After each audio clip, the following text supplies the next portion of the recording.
पहिला हाम्रो यो रोड नहुँदाखेरि हामीलाई धेरै दुःख थियो।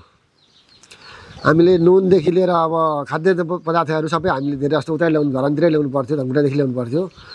अहिलेको स्थिति हाम्रो रोड आइकन चाहिँ भन्नुहुन्छ भने अब हाम्रो सामान खाद्यान्न सामानहरू अलिक बिउबिजनहरू घर घरमा आउँछ होइन, फोनको भरमा आउँछ।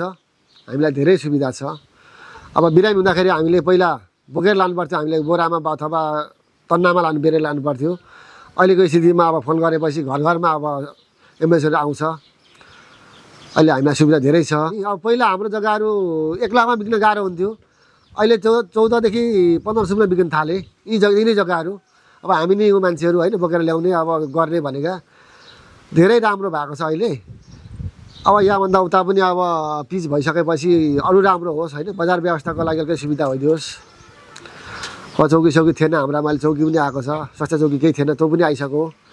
स्कुल थिएन, हामी धाउनु पर्थ्यो स्कुलको लागि। अब 10को क्लाससम्म यही भयो, मावि भयो, हाम्रो पनि धेरै सुविधा भइरहेछ।